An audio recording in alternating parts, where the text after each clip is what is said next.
turbo, diesel, fully aircon, automatic transmission, Wrangler yan. Mga naubusan dyan ng Tamiya, sa mga nag-aabang ng Tamiya. So eto na, bossing, ano makina? Toyota 4K, kadarating lang, mainit-init pa. And kasi kanina guys, November 5, ngayong araw, nag-deliver sila sa NAIA, sinalubong nila yung customer, and diniliver yung isa nating Tamiya. And ngayong araw, syempre may bagong dating ulit, napakababa rin ng presyo na isang to. 4-speed, Toyota 4K, pure stainless mga kaibigan. Tingnan mo naman yung flooring nyan, ground clearance pala, sorry, mags. Sobrang baba ng ano nito, ganda ng presyo na isang to. Tingnan mo sa front side, tsaka dito sa mismong side nya, top down na Tamiya, Toyota 4K, leather yung kanyang upuan, naka sports design pa. Ito yung kanyang steering wheel, napakakisig, bagong gawa lang to mga idol. So ikaw ang makakauna dito sa isang to, napakakinis. Presyo nito, wait lang ng konti, pakita muna natin. Ito yung likuran, coding nya is Tuesday. Ganda ng mag, size ng kanyang mags is, hindi natin makita, dito nga tayo sa front area. Iyon mags nya mga bossing, pasilip nga 165, ano ba to? 13, yun, 13 mags. Pasilip ng makina, kung ano bang meron dito. Bagong dating lang to mga idol. Talagang bagong dating lang. Nauna lang to sa akin ng konti Okay, so maganda yung forma ng labas. Syempre maganda rin yung forma ng loob ng kanyang engine bay. Kita mo naman yung kanyang air cleaner, napakahaba, connected sa kanyang karburador. Makinis na makinis yung makina, walang katagas-tagas. Pwedeng pang car show to. Wala ka nang gagawin dito mga bossing. Toyota 4K ang makina, Toyota 4K, stainless, pati flooring, lahat ng nito guys naka stainless, maliban lang sa mga pang ilalim, so hindi siya naka stainless. Combination color, dilaw yung kanyang pan, radiator pan. Ito yung kanyang pang ilalim, shackle nya, tsaka mga connecting rod, tie rod, yan, napakaganda. Presyo na ito mga idol, only 280,000, negotiable pa. So konting-konti na lang ibabawas dito, kasi usually ng Tamiya is nasa 300,000 to 350,000. Pero pag brand new ang makina, usually umaabot ng 500,000 pataas yan. Pero pag mga ganito guys, bago restore, so sulit na sulit ka dito, kasi 280,000 negotiable. Bagong gawa ang kaha niyan mga kaibigan, bagong gawa ang kaha niyan, top down pa. So gawang Cavite to, gawang Alapan. Kadarating lang to ng alas 3 dito, nauna lang to ng konti. Okay? So sa mga naghahanap ng Tamiya, naubusan ng Tamiya, eto na, 280,000, negotiable pa. So tawag lang sa ating contact number na nasa screen. And syempre, sabay na natin to. Solda pa to bossing? Hindi pa. Eto, close type. Yun lang. So naka-reserve na pero hindi pa nagpapadala, So kung sino man yung nagpa-reserve na ito, baka maunahan ka pa. Close type to, only 260,000. Ang kagandahan dito guys, Isuzu yung makina, diesel naman to. So kung hindi naman ang hanap nyo is safety naman ng mga gamit, so ito pwede to, kasi pwede mong kargahan yung bubungan. And syempre, naka-turbo ba to bossing? Hindi naman, diesel lang, close type na diesel to, naka-aircon. Kapag 260,000, naka-aircon siya. Napakahaba din ng kanyang lilinisan na lang yung kanyang engine bay, pero naka-condition na to. Good running to, lagi na itong ginagamit dito, yan. So konting-konti na lang, lalarga na to. Naghihintay na lang ng pambuo ng to. Ikutan natin ng bahagya.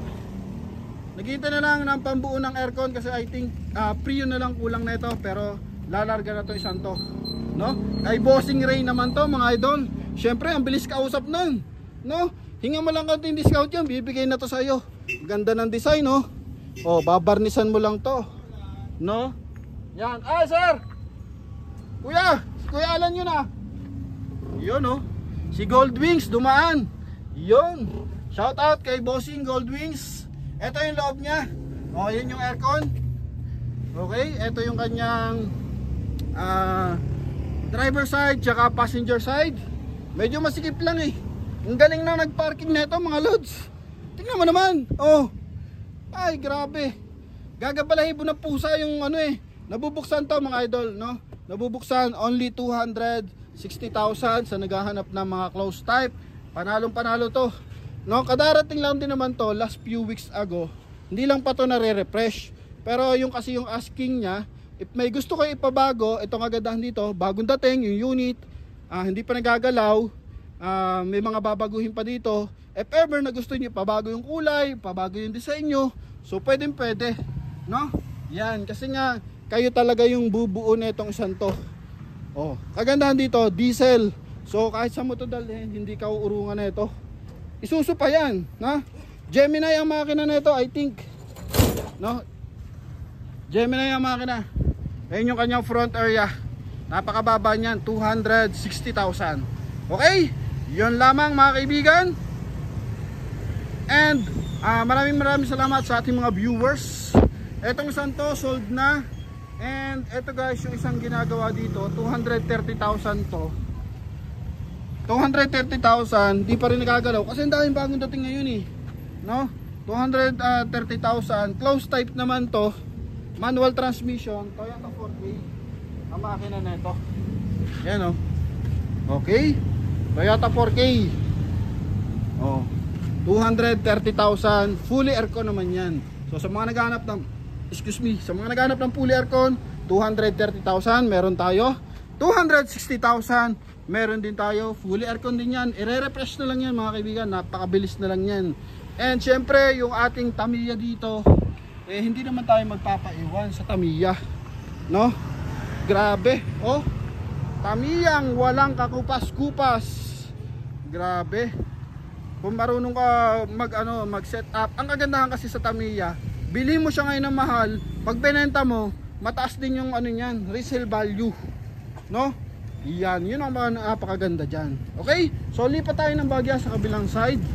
Wait lang mga idol, patawid lang, sorry. Yan, silipin lang natin itong isang close type na to. Boss, binebenta na ba to? Hindi pa, sold na.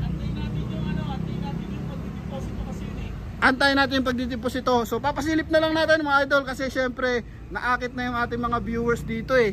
So medyo aakitin pa natin kasi automatic, fully aircon, diesel yung makina. Toyota ba? Isuzu Toyota 2C turbo pa. Ang dami na ito ha, turbo, diesel, fully aircon, automatic transmission, Wrangler yan, no? Kulang na lang dito 4-wheel drive, talagang mapapasaba ka na nito, no?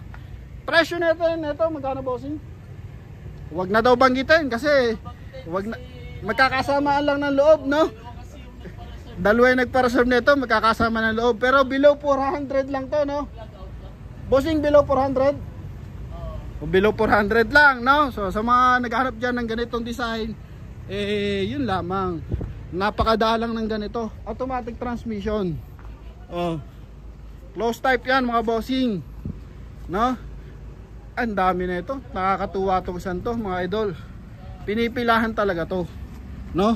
Kaya kung gusto nyo, may nagpa-reserve na eh. So yun na lang talaga. Hindi pa naman siya fully tapos fully finish, pero ongoing na kasi to. Kaya ayaw na niya ipagalaw ni bossing. I think 5 yung nagkakagulo dito sa isang to. And syempre mapapanood natin ibang viewers. So kami rin naghahanap dun sa mga nagbebenta naman dyan ng owner na second hand, no? Pwede kayong magbenta rito mga automatic transmission. Talaga naghahanap po kami ng pang restore na automatic transmission ng mga Wrangler. So pwede kayong mag-inquire din para mabenta nyo dito yung inyong mga owner. Okay? So yun lamang mga kaibigan. Maraming salamat ulit. Hindi ko na papasilip ang loob kasi hindi pa tapos. Pero ito guys, automatic transmission.